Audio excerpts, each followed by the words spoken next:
بسم اللہ الرحمن الرحیم۔ السلام علیکم۔ مدیہ نے بچوں کو سموسی رول بنا کر دیے اور وہ گلی کے باہر لگا کر بیٹھ گئے تو دیور کے بچوں نے اٹھا کر ٹیبل الٹا دی اور سارے سموسے خراب ہو گئے۔ تو جب مدیہ کو پتہ چلا تو اس نے دیورانی کو بتایا تو الٹا دیورانی بولی جاؤ جو مرضی کر لو۔ دوسرے دن بھی دیورانی نے بچوں کو بھیج کر وہی کام کیا تو مدیہ نے کام کرنا چھوڑ دیا، اور جب 2-3 دن گزر گئے تو دیورانی سوچ میں پڑ گئی اور افطاری سے پہلے اس نے مدیہ کے گھر میں جا کر دیکھا تو اس کے قدموں تلے سے زمین نکل گئی، کیونکہ اندر تو سموسے رول، گرم گرم سموسے، گرم گرم رول، پہلے آئیں پہلے پائیں، یہ مزیدار سموسے اور رول ایک بار کھائیں گے تو بار بار آئیں گے۔ فہد اور وسیم گلی کے باہر ایک چھوٹی سی میز لگا کر بیٹھے ہوئے تھے اور پوری ہمت کے ساتھ آنے جانے والوں کو آوازیں دے رہے تھے۔ ان کے چہروں پر تھکن ضرور تھی مگر آنکھوں میں امید کی ایک ہلکی سی چمک موجود تھی۔ یہ دونوں مدیہ کے بیٹے تھے۔ مدیہ نے صبح سے روزے کی حالت میں محنت کر کے ان کے لیے سموسے اور رول تیار کیے تھے تاکہ وہ گلی کے باہر کھڑے ہو کر بیچ سکیں اور گھر کا خرچ چلانے میں کچھ مدد ہو جائے۔ مدیہ پہلے سلائی کا کام کیا کرتی تھی۔ محلے کی عورتیں اپنے کپڑے اسی کے پاس سلوانے آتی تھی۔ اس کی سلائی اتنی اچھی تھی کہ اکثر لوگوں کو انتظار کرنا پڑتا تھا۔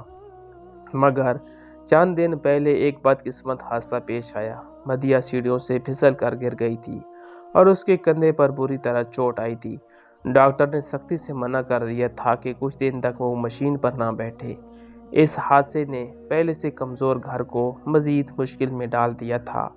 رمضان المبارک کا مقدس مہینہ چل رہا تھا۔ ہر طرف عبادت اور برکتوں کی فضا تھی، مگر مدیہ کے گھر میں حالات بہت سخت تھے۔ کئی وقت ایسے آ جاتے تھے جب گھر میں کھانے کو کچھ نہیں ہوتا تھا۔ فہد اور وسیم ابھی چھوٹے تھے مگر حالات نے انہیں وقت سے پہلے بڑا بنا دیا تھا۔ وہ جانتے تھے کہ ان کی ماں تکلیف میں ہے اور انہیں اس کا سہارا بننا ہے، اسی لیے مدیہ نے ہمت کر کے سموسے اور رول بنانے کا فیصلہ کیا تھا۔ وہ جانتی تھی کہ رمضان کے مہینے میں افطار کے وقت لوگ سموسے اور پکوڑے اور دوسری تلی ہوئی چیزیں ضرور خریدتے ہیں۔ اگر بچوں کے ہاتھ کے سموسے بک جائیں گے تو گھر کے لیے دال روٹی کا انتظام ہو سکتا ہے۔ صبح سے اس نے محنت کر کے آلو ابالے تھے، مسالہ تیار کیا تھا، آٹے کی پرتیں بنائی تھیں۔ گرمی اور روزے کی حالت کے باوجود اس نے ایک لمحہ بھی آرام نہیں کیا تھا۔ جب سموسے اور رول تیار ہو گئے تو اس نے محبت سے دونوں بچوں کے ہاتھ پر رکھے اور دعا دی کہ اللہ برکت ڈالے۔ شروع میں فہد اور وسیم تھوڑے گھبرائے ہوئے تھے۔ انہیں معلوم نہیں تھا کہ لوگ ان سے خریدیں گے یا نہیں، مگر آہستہ آہستہ لوگ رکنے لگے۔ کچھ نے سموسے خریدے اور کچھ نے رول لیے۔ کئی لوگوں نے صرف خدا ترسی میں بھی خرید لیا کیونکہ وہ جانتے تھے کہ یہ دونوں یتیم بچے ہیں۔ مگر جو بھی تھا، ان کے سموسوں کا ذائقہ واقعی اچھا تھا۔ تازہ بنے ہوئے سموسوں خوشبو پھیلا رہے تھے۔ گلی سے گزرنے والے کئی لوگ رک جاتے اور خرید کر لے جاتے۔ آہستہ آہستہ آدھے سموسے اور رول بک بھی گئے تھے۔ فہد اور وسیم کے چہروں پر خوشی کی ہلکی سی مسکراہٹ آنے لگی تھی۔ انہیں لگ رہا تھا کہ شاید آج گھر میں افطاری کے لیے کچھ اچھا آ جائے گا۔ وہ دل ہی دل میں اپنی ماں کے لیے دعا بھی کر رہے تھے جس نے روزے کی حالت میں اتنی محنت کی تھی۔ مگر اسی وقت اچانک ان کے چچا کے بچے وہاں آ گئے۔ وہ دونوں کافی امیر گھر کے بچے تھے اور ان کے چہروں پر غرور صاف نظر آتا تھا۔ جب انہوں نے فہد اور وسیم کو گلی میں سموسے اور رول بیچتے دیکھا تو پہلے تو ایک دوسرے کی طرف دیکھ کر ہنسنے لگے۔ وہ ان کا مذاق اڑانے لگے۔ کبھی کہتے دیکھو بھکاری بن گئے ہیں، کبھی کہتے یہ بھی کام ہے۔ ان کی آواز میں طنز اور تکبر صاف محسوس ہو رہا تھا۔ فہد اور وسیم نے ان کی باتوں کا کوئی جواب نہیں دیا۔ وہ خاموشی سے اپنے کام میں لگے رہے۔ انہوں نے سر جھکا لیا اور آنے جانے والوں کو آوازیں دیتے رہے۔ ان کے دل ضرور دکھ رہے تھے مگر انہوں نے صبر سے کام لیا۔ جب ان کے چچا زاد بھائیوں نے دیکھا کہ ان کی باتوں کا کوئی اثر نہیں ہو رہا تو وہ اور زیادہ غصے میں آ گئے۔ انہیں عادت تھی کہ لوگ ان کی باتوں پر فوراً رد عمل دیں کیونکہ ان کے باپ کا پورے محلے میں اثر و رسوخ تھا۔ مدیہ کا دیور واقعی بہت پیسے والا آدمی تھا اور اسی وجہ سے گلی میں اکثر اس کی ہی چلتی تھی۔ اس کے بچوں کو بھی اسی غرور کی عادت پڑ چکی تھی۔ انہیں لگتا تھا کہ وہ سب سے بہتر ہے اور باقی سب ان سے کم تر ہیں۔ آخر کار غصے اور ضد میں آ کر انہوں نے اچانک میز کو زور سے الٹ دیا۔ ایک لمحے میں ساری محنت زمین پر بکھر گئی۔ سموسے اور رول مٹی میں گر کر خراب ہو گئے۔ جو خوشبو ابھی چند لمحے پہلے لوگوں کو اپنی طرف متوجہ کر رہی تھی، وہ اب مٹی میں لتھڑی ہوئی پڑی تھی۔ فہد اور وسیم چند لمحے تو ساکت کھڑے رہے۔ انہیں یقین ہی نہیں آ رہا تھا کہ ابھی کیا ہوا ہے۔ پھر فہد کی آنکھوں میں آنسو بہہ آئے۔ وہ آہستہ آہستہ آگے بڑھا اور لرزتی ہوئی آواز میں بولا کہ بھیا، آپ نے ایسا کیوں کیا؟ اچھا، چچا زاد بھائی نے تمسخر سے اس کی طرف دیکھا اور ہنستے ہوئے بولا کہ تمہارے چہرے پر یہی مسکینیت اور آنکھوں میں بے بسی دیکھنے کے لیے۔ اس کے بعد اس نے اپنے بھائی سے کہا، چلو فرقان، گھر چلتے ہیں، ہمارا کام ہو گیا ہے۔ وہ دونوں ہنستے ہوئے وہاں سے چلے گئے تھے، جیسے انہوں نے کوئی بڑا کارنامہ انجام دیا ہو۔ ان کے جانے کے بعد فہد اپنے آپ پر قابو نہ رکھ سکا اور زور زور سے رونے لگا۔ وسیم عمر میں اس سے کچھ بڑا تھا۔ اس نے فوراً اسے گلے لگا لیا اور اس کے سر پر ہاتھ پھیرتے ہوئے اسے تسلی دینے لگا۔ وہ خود بھی اندر سے ٹوٹ چکا تھا، مگر اپنے چھوٹے بھائی کے سامنے مضبوط بننے کی کوشش کر رہا تھا۔ اس نے دھیرے سے کہا کہ فہد، بس اب رونا بند کرو، اللہ دیکھ رہا ہے۔ پھر اس نے زمین پر پڑے ہوئے سموسوں کی طرف دیکھا اور دل ہی دل میں ٹھنڈی سانس بھری۔ اس نے کچھ سموسے اٹھانے کی کوشش بھی کی، مگر وہ مٹی میں خراب ہو چکے تھے۔ آخر کار اس نے میز سیدھی کی اور خالی برتن اٹھا لیے۔ پھر اس نے فہد کا ہاتھ پکڑا اور آہستہ آہستہ کہا کہ چلو گھر چلتے ہیں۔ دونوں بھائی خاموشی سے گھر کی طرف چل پڑے۔ ان کے قدم بہت بھاری ہو گئے تھے۔ راستے میں فہد بار بار اپنے آنسو صاف کرتا جا رہا تھا۔ جب وہ گھر پہنچے تو مدیہ انہیں دیکھتے ہی چونک گئی۔ ماں کا دل فوراً بھاپ گیا کہ کچھ نہ کچھ ضرور ہوا ہے۔ وہ جلدی سے ان کے پاس آئی اور پیار سے بولی کہ بچوں، کیا ہوا ہے؟ کیا تم لوگ تھک گئے ہو؟ پھر خود ہی بولنے لگی کہ اچھا ٹھیک ہے، کل سے تمہیں نہیں بھیجوں گی۔ مگر اس کی بات ابھی ختم نہیں ہوئی تھی کہ فہد دوبارہ زور زور سے رونے لگا۔ مدیہ گھبرا گئی اور اسے سینے سے لگا لیا۔ وسیم نے آنکھیں جھکا لی اور مختصراً الفاظ میں سارا واقعہ بتا دیا۔ یہ سب سن کر مدیہ کا دل جیسے ٹوٹ گیا۔ ایک لمحے کے لیے اس کی آنکھوں میں بھی آنسو آ گئے، مگر اس نے فوراً خود کو سنبھال لیا۔ اس نے دونوں بچوں کو اپنے ساتھ بٹھایا اور نرمی سے ان کے سر پر ہاتھ پھیرتے ہوئے کہا کہ بیٹا، یاد رکھو، اللہ سب دیکھ رہا ہے۔ کسی کا حق مارنے والا کبھی کامیاب نہیں ہوتا۔ آج انہوں نے تمہاری محنت کو مٹی میں ملایا ہے، مگر اللہ چاہے تو کل اسی مٹی سے تمہارے لیے کامیابی کے دروازے کھول دے گا۔ فہد اور وسیم خاموشی سے اپنی ماں کی باتیں سن رہے تھے۔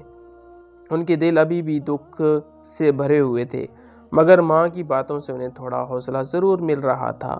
مدیہ نے بڑی مشکل سے اپنے بچوں کو تسلی دے کر چپ کروا دیا تھا۔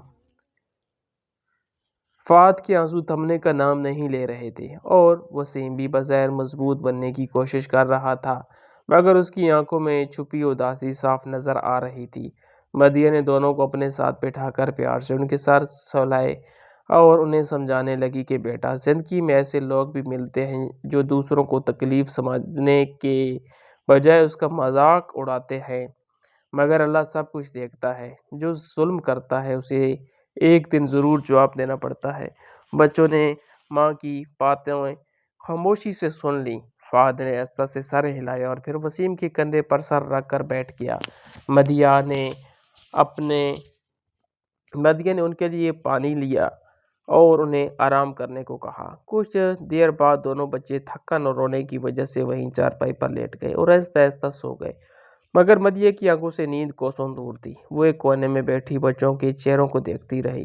اس کے دل میں بھی عجیب سی کھسک تھی۔ بچوں کو تسلی تو اس نے دے دی تھی، مگر اندر ہی اندر اس کا دل دکھ سے بھرا ہوا تھا۔ اسے بار بار منظر یاد آ رہا تھا جب اس کے بچوں کی محنت مٹی میں مل گئی تھی اور وہ بے بسی سے کھڑے دیکھتے رہ گئے تھے۔ آخر کار اس نے فیصلہ کیا کہ وہ اس معاملے پر اپنی دیورانی سے بات ضرور کرے گی۔ آخر وہ بھی ایک ماں ہے، شاید اسے احساس ہو جائے کہ اس کے بچوں نے کتنا غلط کام کیا ہے۔ اگلے دن دوپہر کے وقت جب بچوں کو تھوڑا سکون تھا تو مدیہ ہمت کر کے اپنی دیورانی کے گھر چلی گئی۔ اس کا دل دھڑک رہا تھا، مگر اس نے خود کو سنبھالا۔ دروازہ کھٹکھٹانے پر اس کی دیورانی بہ رہی۔ مدیہ نے نرمی سے سلام کیا اور آہستہ آواز میں کہا، کال کا سارا واقعہ بتانے لگی۔ اس نے کہا کہ بچوں سے غلطی ہو جاتی ہے مگر انہیں سمجھانا ضروری ہوتا ہے۔ اگر وہ فہد اور وسیم کے سموسے خراب نہ کرے تو بہت مہربانی ہوگی، کیونکہ اسی سے گھر کا گزارا چل رہا ہے۔ مدیہ ابھی بات مکمل بھی نہیں کر پائی تھی کہ اس کی دیورانی ہنس پڑی۔ اس کے چہرے پر سنجیدگی کا کوئی نشان نہیں تھا۔ وہ مذاق کے انداز میں بولی کہ ارے بھابھی، بچے ہیں، کبھی کبھی شرارت کر لیتے ہیں، اس میں اتنا دل پر لینے والی کون سی بات ہے؟ مدیہ کو اس جواب کی بالکل امید نہیں تھی۔ وہ چند لمحے خاموش کھڑی رہی، پھر دھیرے سے بولی کہ بہن، شرارت اور کسی کی محنت برباد کرنے میں فرق ہوتا ہے۔ بچے اگر بار بار ایسا کریں گے تو ہمارے لیے مشکل ہو جائے گی۔ مگر دیورانی نے لاپرواہی سے کندھے اچکا دیے۔ اس کے چہرے پر ہنسی ابھی تک باقی تھی۔ وہ بولی کہ بھابھی، آپ بھی دل چھوٹا کر لیتی ہے، بچے ہیں، جو دل چاہے گا کریں گے۔ مدیہ نے مزید بحث کرنا مناسب نہ سمجھا۔ وہ خاموشی سے واپس اپنے گھر آ گئی۔ شام کو اس نے پھر ہمت کی اور کچھ سموسے اور رول تیار کیے۔ وہ جانتی تھی کہ اگر یہ کام بھی چھوڑ دیا تو گھر کا خرچہ چلانا اور مشکل ہو جائے گا۔ اس نے فہد اور وسیم کو بلایا اور انہیں پیار سے سمجھایا کہ آج پھر کوشش کر کے دیکھتے ہیں، شاید آج سب ٹھیک رہے۔ بچے بھی اپنی ماں کی خاطر دوبارہ تیار ہو گئے۔ وہ میز اٹھا کر گلی کے باہر لے گئے اور پہلے کی طرح آوازیں لگانے لگے۔ سموسے اور رول کی خوشبو ایک بار پھر گلی میں پھیلنے لگی۔ کچھ لوگ رک کر خریدنے لگے اور آہستہ آہستہ کاروبار چلنے لگا۔ فہد کے چہرے پر ہلکی سی خوشی نظر آنے لگی تھی۔ اسے امید تھی کہ شاید آج کوئی مسئلہ نہ ہو، مگر کچھ ہی دیر بعد وہی ہوا جس کا ڈر تھا۔ فرقان اور نعمان دوبارہ وہاں آ پہنچے۔ ان کے چہروں پر پہلے سے بھی زیادہ غرور تھا۔ انہوں نے دور سے ہی فہد اور وسیم کو دیکھا اور آپس میں ہنسنے لگے۔ پھر وہ آہستہ آہستہ ان کے پاس آئے اور طنزیہ انداز میں بولنے لگے کہ لو جی، پھر سے دکان کھل گئی۔ فہد اور وسیم نے اس بار بھی کوئی جواب نہیں دیا۔ وہ خاموشی سے اپنے کام میں لگے رہے۔ یہ خاموشی ان دونوں کو اور زیادہ ناگوار گزری۔ فرقان نے اچانک آگے بڑھ کر میز کو زور سے دھکا دیا۔ ایک بار پھر میز الٹ گئی۔ سموسے اور رول زمین پر گر گئے۔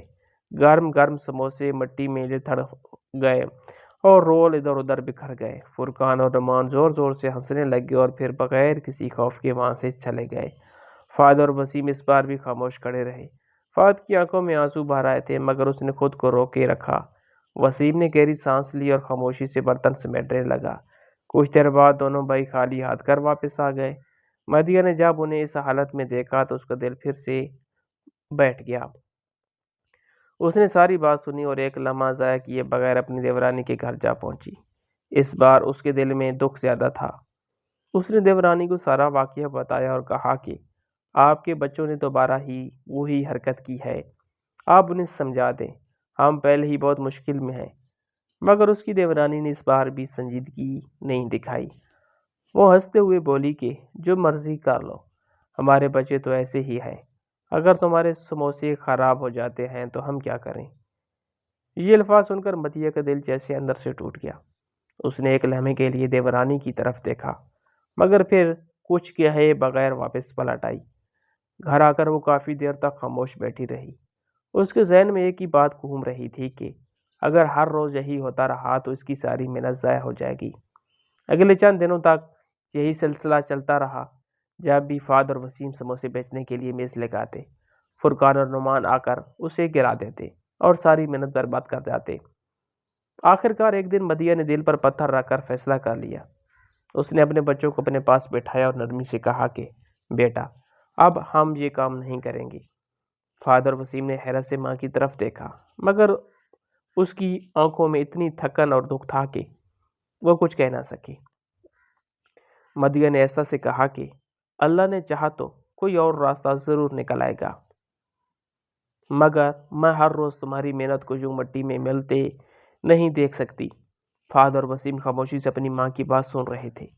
ان کے دل میں دکھ تو بہت تھا مگر وہ جانتے تھے کہ ان کی ماں پہلے ہی بہت تکلیف میں ہے۔ اس لیے انہوں نے کوئی ضد نہیں کی۔ فہد نے صرف اتنا کہا کہ ٹھیک ہے امی، جیسا آپ ٹھیک سمجھیں۔ وسیم نے بھی سر جھکا کر ہاں میں سر ہلا دیا۔ اگلے دن گلی کے باہر وہ میز نہیں لگی جس پر ہمیشہ سموسے اور رول رکھے ہوتے تھے، نہ ہی وہ منحوس آواز سنائی دی جو روز افطار سے پہلے گلی میں گونجتی تھی، سموسے رول، گرم گرم سموسے، گرم گرم رول۔ گلی سے گزرتے والے کئی لوگ رک کر ادھر ادھر دیکھتے، مگر وہاں کوئی نہیں تھا۔ فہد اور وسیم اس دن گھر کے اندر ہی بیٹھے رہے۔ مدیہ بھی خاموشی سے گھر کے کاموں میں لگی رہی۔ اس نے سلائی کا کام بھی ابھی شروع نہیں کیا تھا کیونکہ کندھے کا درد ابھی باقی تھا۔ دوسری طرف فرقان اور نعمان شام کے وقت گلی میں نکلے تو انہوں نے ادھر ادھر دیکھا۔ انہیں حیرت ہوئی کہ آج میز کیوں نہیں لگی۔ وہ کچھ دیر انتظار کرتے رہے، مگر جب کوئی نہیں آیا تو وہ واپس گھر چلے گئے۔ 2 دن گزر گئے، پھر 3 دن گزر گئے، مگر گلی کے باہر نہ تو سموسوں کی خوشبو آئی اور نہ ہی بچوں کی آوازیں سنائی دیں۔ اب مدیہ کی دیورانی کے دل میں بھی تجسس پیدا ہونے لگا۔ وہ سوچنے لگی کہ آخر ایسا کیا ہوا کہ انہوں نے کام ہی چھوڑ دیا۔ اسے یقین تھا کہ شاید وہ لوگ ہمت ہار گئے ہیں، مگر اس کے دل میں یہ خیال بھی آیا کہ جا کر دیکھنا چاہیے۔ اس دن افطار سے کچھ دیر پہلے وہ آہستہ آہستہ مدیہ کے گھر کی طرف آئی۔ اس نے دروازے کے قریب جا کر اندر جھانکا، مگر اندر کا منظر دیکھ کر اس کے قدموں تلے سے زمین نکل گئی۔ گھر کے اندر مدیہ کے پاس 2 عورتیں بیٹھی ہوئی تھی اور ان کے سامنے کپڑوں کے کئی جوڑے رکھے ہوئے تھے۔ ایک طرف سلائی مشین رکھی تھی اور مدیہ آہستہ آہستہ کپڑے کاٹ رہی تھی۔ وہ دونوں عورتیں کہہ رہی تھی کہ بہن، ہمیں کسی نے بتایا ہے کہ تمہاری سلائی بہت اچھی ہے، اس لیے ہم کپڑے لے کر آئے ہیں۔ رمضان کے بعد عید آنے والی ہے، اس لیے ہمیں جلدی کپڑے چاہیے۔ مدیہ نے مسکرا کر کہا کہ انشاءاللہ میں پوری کوشش کروں گی۔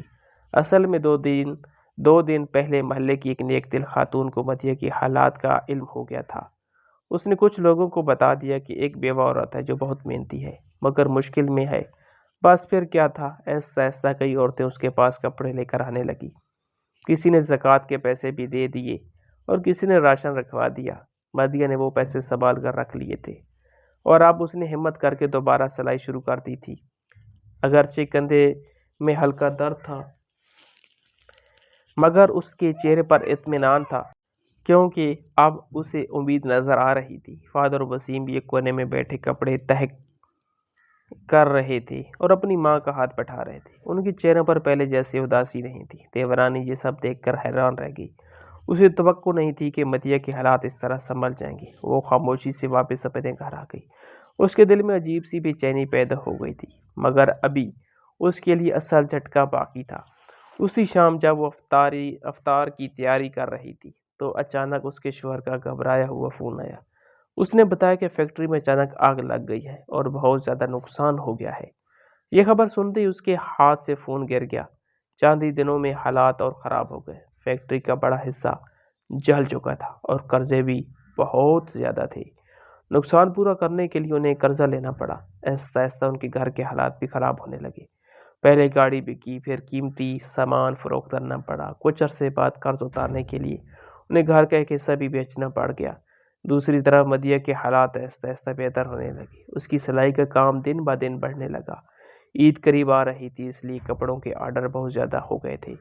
فہد اور وسیم بھی اپنی ماں کے ساتھ خوشی خوشی کام میں ہاتھ بٹھا رہے تھے۔ گھر میں اب پہلے جیسی فاقہ کشی نہیں رہی تھی۔ عید تک مدیہ نے اتنے پیسے جمع کر لیے تھے کہ گھر کا خرچ آرام سے چلنے لگا۔ اس نے بچوں کے لیے نئے کپڑے بھی خریدے اور افطار کے دسترخوان پر بھی اچھا کھانا آنے لگا۔ ایک شام وہی گلی جس میں کبھی فہد اور وسیم سموسہ بیچا کرتے تھے اب خاموش تھی۔ مدیہ اپنے دروازے پر کھڑی آسمان کی طرف دیکھ رہی تھی۔ اس کے دل میں شکر کا جذبہ تھا۔ اسے یاد آیا کہ کبھی اس کے بچوں کی محنت کو مٹی میں ملا دیا جاتا تھا، مگر اس نے صبر کیا تھا اور اللہ نے واقعی اس صبر کا بدلہ دے دیا تھا۔ ادھر دیورانی اپنے خالی ہوتے گھر کو دیکھ کر سوچ میں پڑ رہتی تھی۔ اب آہستہ آہستہ احساس ہو رہا تھا کہ کسی کے ساتھ ظلم کرنا کتنا بڑا گناہ ہوتا ہے۔ وقت نے اسے وہ سبق سکھا دیا جو شاید کسی نصیحت سے نہیں سیکھا جا سکتا۔ اور مدیہ کے دل میں آج بھی کسی کے لیے نفرت نہیں تھی۔ وہ صرف اتنا جانتی تھی کہ اللہ کی عدالت میں دیر ہو سکتی ہے مگر اندھیر کبھی نہیں ہوتا۔